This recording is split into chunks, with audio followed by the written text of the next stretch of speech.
When I was regularly reading monthly Batman comics throughout the 1990s and early 2000s, my favorite title was Shadow of the Bat. I enjoyed how it tended to focus more on characters and psychology, telling often dark stories, but in ways that didn't feel grim or gratuitously violent, usually.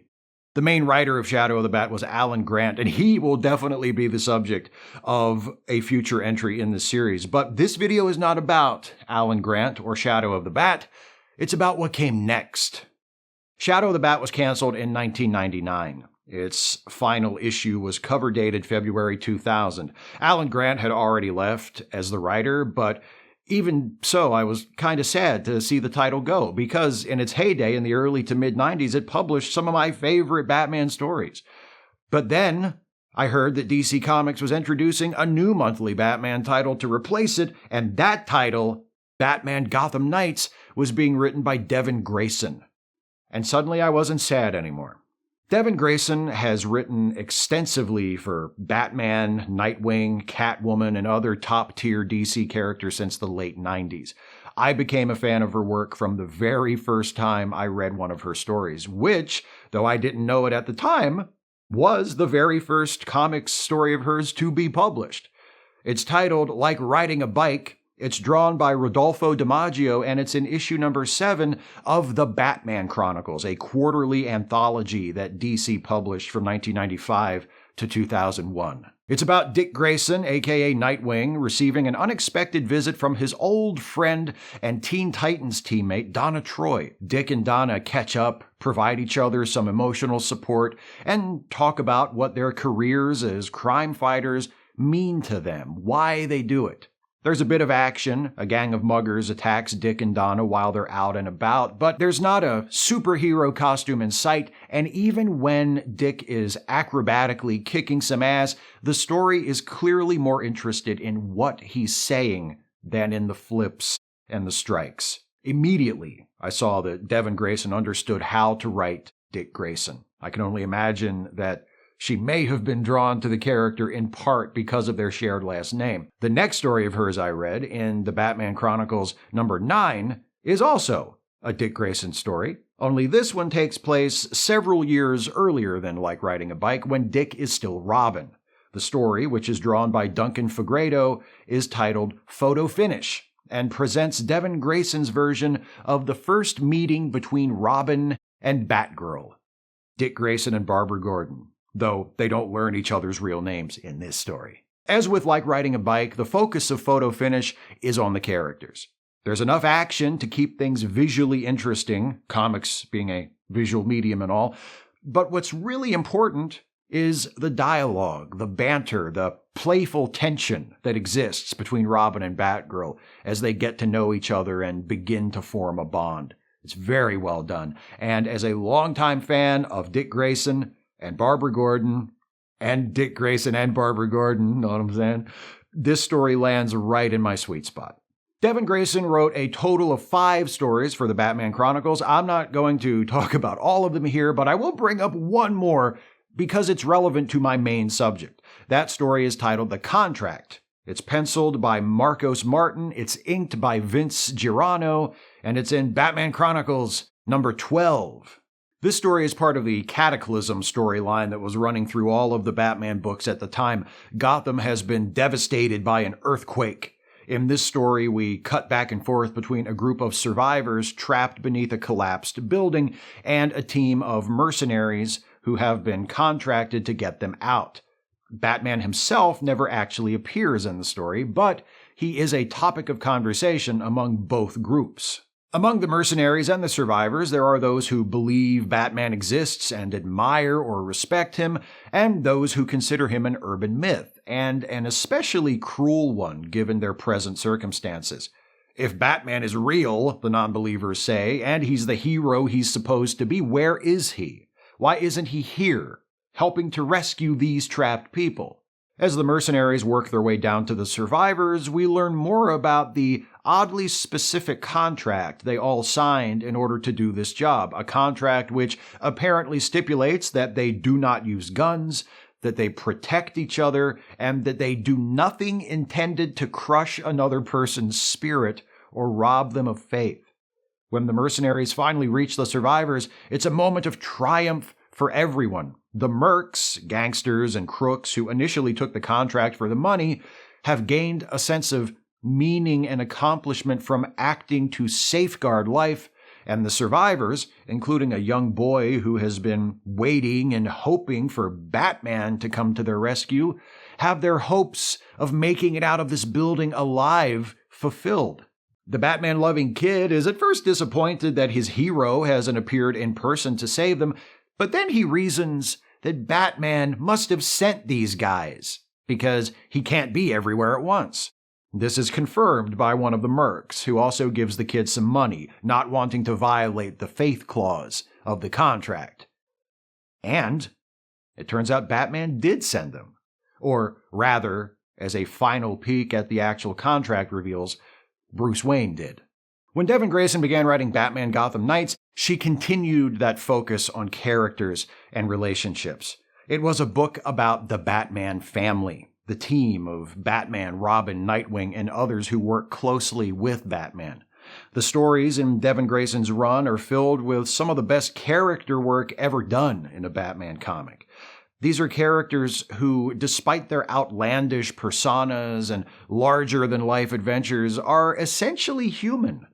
They are a chosen family. They are a team. They depend on one another. They love one another. But they also disagree and have tension and fight and break apart and come back together.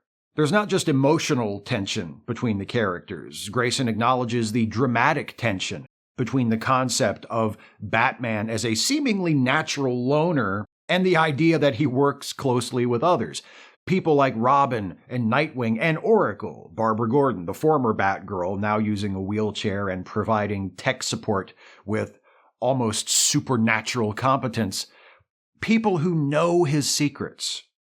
People who increase his vulnerability. Grayson takes that contradiction and examines it and draws story from it. Grayson also confronts one of the most cutting and most valid criticisms of Batman as a character. If Bruce Wayne really cares about fixing the problems that make life in Gotham City so awful, why doesn't he try to address those problems as himself, using his wealth and influence instead of spending his time dressing up in a costume and beating up street criminals? The response to this from defensive Batman fans is usually to say that actually Bruce Wayne does use his money to do good for the people of Gotham. In addition to his activities as Batman, he runs the Wayne Foundation and funds numerous other charities and social programs. The problem with this response is, while we hear about the good Bruce Wayne is supposedly doing for Gotham, we hardly ever see it. There's an excellent reason for this. It's just a lot more exciting to read about Batman chasing down a supervillain or investigating a crime than it is to read about Bruce Wayne sponsoring an employment program for recently released prison inmates or something. But the thing is, this is fiction, and if we don't see it happen in a story, it doesn't feel like it really did happen. If it's important, we should see it, not just hear about it in a line of dialogue every once in a while. So, if Bruce Wayne's philanthropy was that important, Devin Grayson finds a way to turn Bruce's non-Batman benevolence into a story with the contract in Batman Chronicles 12, with the reveal that it was Bruce Wayne who hired the mercs to rescue the people trapped under the collapsed building, and she finds a way to turn it into a story that centers on Bruce himself in issue number 32 of Gotham Knights. Cover date September 2002, a story with pencils by Roger Robinson and inks by John Floyd, titled 24/7. The first few pages give us glimpses of Bruce Wayne's morning, reading the paper and drinking coffee while bantering with Alfred at Wayne Manor, attending a board meeting at Wayne Enterprises, and dropping in on another meeting where Bruce uses his persona as a superficial playboy interested only in public relations to convince a representative of another company to participate in a program that will make that company's operations more environmentally friendly. From there, we see an ex-con applying for a job in the accounting department. The ex-con, Mickey, tells the manager about how he spent his time in prison studying and how he was released early for good behavior. Mickey also explains that he is so determined to go straight because of Batman. It was Batman who caught Mickey during a robbery and told him, "You can do better, Mickey." Inspired by the fact that Batman, of all people, not only believed in him but knew his name, Mickey swore to do better for himself after paying for his crime. The scene ends with the manager offering Mickey a handshake and saying, "I think we can work something out." Cut to Bruce treating a group of senior citizens to a gourmet lunch at a fancy restaurant, something he apparently does on a daily basis. Cut from there to Bruce encountering a young employee in the elevator and offering him a full college scholarship. Cut from there to the Bloodhaven Police Department, where Dick Grayson works as a cop, where a delivery of bulletproof vests has just arrived, courtesy of Wayne Enterprises. Knowing he's from Gotham, one of Dick's fellow cops asks, "What do you think Wayne wants in return for this generous donation?" To which Dick replies, "Mostly, I think he'll want us to be safe." Cut from there to Bruce giving a speech at the dedication ceremony for a memorial dedicated to events depicted in the No Man's Land crossover, which followed the Cataclysm storyline and saw Gotham City cut off from the rest of the United States for an entire year. We cut briefly to an exchange between two people in the crowd who disparage Bruce for being in the Bahamas the whole time, unaware that, as Batman, Bruce remained in Gotham during the No Man's Land period. Following the speech, Bruce shares a quiet moment with his old friend Leslie Tompkins, who longtime Batman fans know as the woman who comforted young Bruce in the immediate aftermath of the murder of his parents. Cut to Bruce playing golf with fellow rich guy Fritz Manning. Bruce plays on Manning's vanity to convince him to turn a recently purchased property into a community center rather than a coffee shop franchise, reminding Manning that the nice thing about community centers is that you get to name them after yourself. From there, we see Bruce dropping in to check on the family of Lucius Fox, his company's former CEO, who is recovering from a stroke at this point in Bat history. Then we cut to a scene of two men preparing a romantic dinner together in celebration of what they call Batman Day, the anniversary of when Batman saved the life of one of them. Speaking of Batman, by now it's evening, so we get a few sketches of the Dark Knight doing his thing. He prevents a carjacking, then saves the would-be carjacker from getting run over by a bus. The mere possibility of his presence is enough to convince a member of a gang of jewel thieves to walk out on the job. He watches approvingly from a rooftop as Robin beats up a gang of white supremacists who were in the act of vandalizing a synagogue. He rescues Detective Montoya and some other cops from a shootout with a well-placed smoke bomb. He makes a quick stop by Arkham Asylum to continue an ongoing chess match with Two-Face. We see an off-duty cop coming home after his shift and taking his wife out for a midnight walk, unafraid because everyone in the neighborhood knows Batman is usually in the area around this time, so crime is virtually non-existent, for a few hours anyway. We see Batman interrogating an informant, persuading him to talk by dangling him over the side of a bridge. We see Batman checking in with Oracle, who updates him on the status of Robin, Batgirl, Nightwing, and the Justice League. Everyone's good. Seems like a relatively quiet night. Then, Batman asks about Oracle's father. "How's Jim?" Jim being Jim Gordon, of course, who had at this point retired from his job as police commissioner after being shot by a dirty cop. Barbara is obviously moved by Batman's question. "Dad's good," she says. "Thanks for asking." We get a series of even briefer single-panel scenes of Batman making a few final stops along his patrol route, then see the Batmobile returning home and Bruce Wayne on his way to bed. He says goodnight to Alfred to bring us full circle, then climbs the stairs to get around 3 hours of sleep before starting all over again. And we end with a splash page of the sun rising from behind the tombstone of Bruce's parents, a typically grim and macabre symbol transformed into a representation of hope and renewal. Ever since it was first published, this story has been praised for the way it presents Bruce Wayne. Instead of just throwing in a line referencing the Wayne Foundation or something, we actually get to see how Bruce is using all of the resources at his disposal to help the people of Gotham in big ways and small ways. We see him working different angles with different people, appealing to the greed or the ego of his fellow businessmen, speaking to them as a peer, manipulating them to do more responsible, socially conscious things. We see his generosity. We see him taking an interest in other people. The story deserves every accolade it's gotten for its depiction of Bruce as Bruce.